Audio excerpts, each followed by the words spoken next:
తెలుగువారి number 1 choice Telugu matrimony. బాసరలోని గోదావరి వరద పరిస్థితి, రెస్క్యూ ఆపరేషన్, వీటన్నిటిపై మరింత సమాచారం మా కరెస్పాండెంట్ నరేష్ అందిస్తారు. బాసరలో రెస్క్యూ ఆపరేషన్ కంటిన్యూ అవుతుంది. బాసర జల దిగ్బంధంలో చిక్కుకున్న లాడ్జీల నుండి సురక్షిత ప్రాంతాలకు ఆ కుటుంబాలను తరలిస్తున్నారు. ప్రస్తుతం మనం చూస్తున్నాం దీక్షా లాడ్జీకి సంబంధించిన ప్రాంతంలో, దీక్షా లాడ్జీలో చిక్కుకున్న, జల దిగ్బంధంలో చిక్కుకున్న వారిని ఒడ్డుకు తీసుకొస్తున్న పరిస్థితి, సురక్షిత ప్రాంతాలకు తీసుకొస్తున్నారు. దాదాపుగా 6 కుటుంబాలు, 6గురు ఉన్నట్టుగానైతే మనకు సమాచారం అవుతుంది. మనతో పాటుగా స్థానిక ఎస్ఐ గారు అందుబాటులో ఉన్నారు. ఒక్కసారి అడిగి తెలుసుకునే ప్రయత్నం చేద్దాం. ఎంతమందిని రెస్క్యూ చేశారు? ఇప్పటి వరకు ఎంతమంది బయటకు వచ్చారు? 2 ట్రిప్పులు తీసుకొచ్చారు. 2 ట్రిప్పులు సెకండ్ ట్రిప్ తీసుకొస్తున్నారు. ఇప్పుడు సెకండ్ ట్రిప్ తీసుకొస్తున్నారు. ఇంకా ఉన్న 15 మంది వరకు ఉన్నారు. అందరినీ కూడా రెస్క్యూ చేసి గడ్డకు తీసుకొస్తాము. ఎలాంటి ప్రాబ్లం లేదు. ఇంతవరకు ఇంకా ఎంతమంది ఉన్నారు లోపల? ఇప్పుడు ఇంకా వస్తున్నారు. వీళ్ళ తర్వాత ఇంకొక 10 మెంబర్స్ వరకు ఉంటారు. అందరిని కూడా తీసుకొస్తాం. ఇది ఎస్డీఆర్ఎఫ్కి సంబంధించిన బృందాలు అయితే రెస్క్యూ ఆపరేషన్ కంటిన్యూ చేస్తున్నాయి. రెస్క్యూ ఆపరేషన్లో దాదాపుగా 4 బృందం ఒక బృందంగా వెళ్ళి ఎవరైతే వరదల్లో చిక్కున్నారో ఆ వరదల్లో చిక్కుకున్న వారిని సురక్షితంగా బయటకు తీసుకొస్తున్నారు. దాదాపుగా 6 నుండి 8 గంటల పాటుగా జలదిగ్బంధంలో చిక్కుకొని ఉన్నారు. నిన్నటి నుంచి వరద ముంచెత్తుతుంది. మెల్లిమెల్లిగా ఆ వరద ఉధృతి అంతకంతకు పెరిగిన నేపథ్యంలో బయటకు వచ్చేందుకు అవకాశం లేకపోవడంతో ఎస్డీఆర్ఎఫ్ బృందాలు రంగంలోకి దిగాయి. ప్రస్తుతము బాసరకు సంబంధించిన ఆదిలాబాద్ తెలంగాణ ఎస్డీఆర్ఎఫ్ బృందాలు రంగంలోకి దిగి ప్రస్తుతం రెస్క్యూ చేస్తున్నాయి. ఆ రెస్క్యూ విజువల్ మనం ఎక్స్క్లూజివ్గా చూడొచ్చు. ఏదైతే దాదాపుగా 3 లాడ్జీలు ఉన్నాయి, ఆ 3 లాడ్జీలు కూడా నీట మునిగిన పరిస్థితి కనిపిస్తుంది. ఈ నేపథ్యంలో ఎప్పుడు ఏం జరుగుతుందో అన్న పరిస్థితి అయితే ఉన్న నేపథ్యం. బాసరకు సంబంధించి గోదావరి ఉగ్రరూపం కంటిన్యూ అవుతుంది. గోదావరి ఉగ్రరూపం కంటిన్యూ అవుతున్న నేపథ్యంలో బాసరకు సంబంధించి గోదావరి బ్యాక్ వాటర్ కారణంగా భారీగా వరద నీరు కొనసాగుతున్న పరిస్థితి. ఇప్పటికే వరద నీరు మొత్తము బాసరను ముంచెత్తుతున్న పరిస్థితులు అయితే కనిపిస్తున్నాయి.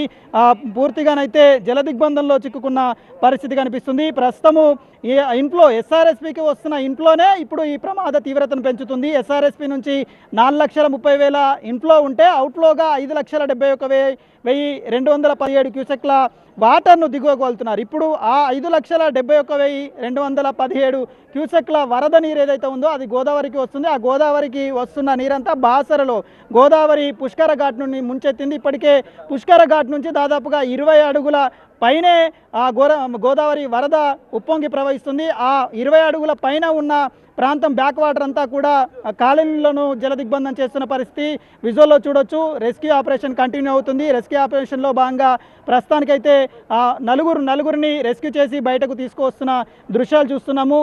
ఎక్స్క్లూజివ్గా ఏదైతే ఇబ్బందికరమైన పరిస్థితి ఉంది, దాదాపు వృద్ధులు, చంటి పిల్లలు వరదలో చిక్కుకున్నారు. ఆ వరదలో చిక్కుకొని అక్కడే సురక్షితంగా ఫస్ట్ ఫ్లోర్లో ఉన్న పరిస్థితి. ప్రస్తుతము వాళ్ళకు ఆహారము, నీరు అందించేందుకు ఇబ్బందిగా మారడం, ఈ వరద అంతకంతకు పెరుగుతున్న నేపథ్యంలో ఎప్పుడు ఏం జరుగుతుందో తెలియని పరిస్థితుల నేపథ్యంలో వీరిని సురక్షిత ప్రాంతాలకు తరలించాల్సిన పరిస్థితి ఏర్పడడంతో ఎస్డీఆర్ఎఫ్కు సంబంధించిన బృందాలు అయితే పూర్తిగా రంగంలోకి దిగి పూర్తిగా వారిని సురక్షిత ప్రాంతాలకు తరలిస్తున్న పరిస్థితి కనిపిస్తుంది. చూడొచ్చు.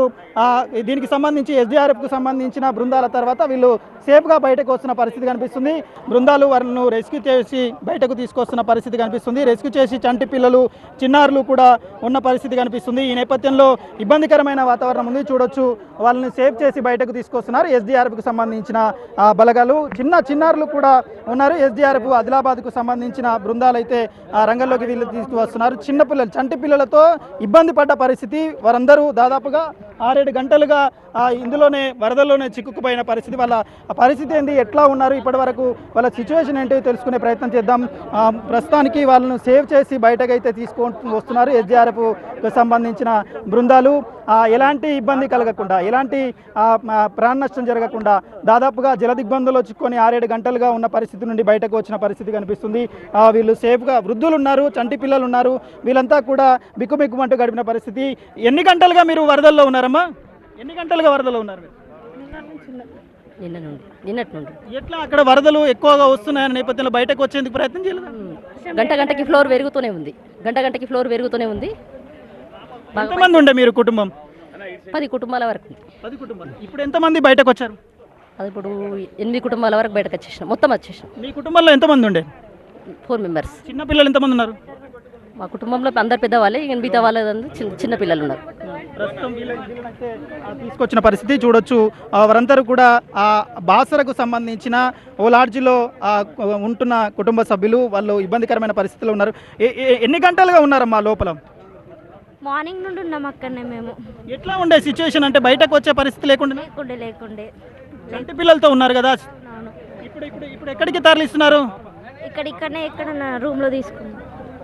చూడొచ్చు, చంటి పిల్లలను తీసుకొని వస్తున్న పరిస్థితి. దాదాపుగా ఉదయం నుండి వరదలోనే చిక్కుకున్నారు. వరదలో చిక్కుకొని వీరందరినీ కూడా సేవ్ చేసిన పరిస్థితి. మనతో వీరందరూ బయటకు వచ్చిన పరిస్థితి. మరో బృందము రెస్క్యూ ఆపరేషన్కు ఎస్డీఆర్ఎఫ్ టీము మరో 4-5 తీసుకొచ్చేందుకు రంగంలోకి అయితే దిగిన పరిస్థితి కనిపిస్తుంది. ఓవరాల్గానైతే ఇక్కడ ఉన్న వారందరినీ సేవ్ చేసి బయటకు తీసుకొస్తున్నామని చెప్తున్నారు. ఇంకా లోపల ఎవరన్నా ఉన్నారమ్మా? ఉన్నారు, మా హస్బెండ్ వాళ్ళు ఉన్నారు. ఇంకా ఎంతమంది ఉండొచ్చు? ఇంకా 5-6 మెంబర్స్ ఉన్నారు. ఇప్పటి వరకు ఎన్ని ఫ్యామిలీలు బయటకు వచ్చాయి మీ దగ్గర? అవును,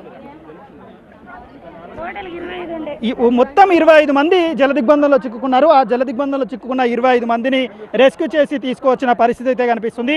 చూడొచ్చు, మరో ఎస్డీఆర్ఎఫ్కి సంబంధించిన టీం 4 బృందం లోపలికి వెళ్తుంది. మరో 4 ఇంకా ఫైనల్గా 4 బయటకు తీసుకొస్తే అందరూ సేఫ్గా బయటకు వచ్చినట్టుగానైతే భావించవచ్చని అధికారులు అయితే చెప్తున్నారు.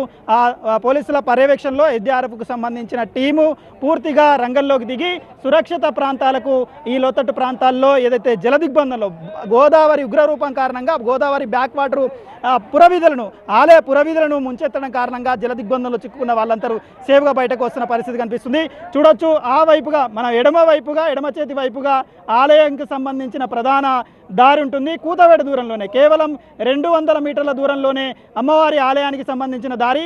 దాదాపుగా 50-60 అడుగుల ఎత్తులో అమ్మవారి ఆలయానికి సంబంధించిన గర్భగుడి ఉండడం కారణంగా అక్కడి వరకు బాసరకు సంబంధించిన గోదావరి వాటర్ అయితే చేరుకోలేకపోయింది. ప్రస్తుతం మనం ఉన్న సిచ్యువేషన్కు అక్కడున్న ప్రాంతానికి దాదాపుగా 60 అడుగుల పైనే ఉంటుంది. కాబట్టి అక్కడి వరకు అమ్మవారి ఆలయం, అమ్మవారి గర్భగుడి వరకు అయితే బాసరకు సంబంధించిన గోదావరి ఉగ్రరూపం గోదావరి వరదనైతే చేరుకోలేకపోయింది. ప్రస్తుతం పురవీధులను ముంచెత్తింది. వీరందరూ సేఫ్గా బయటకు వస్తున్న పరిస్థితి అయితే కనిపిస్తున్నాయి.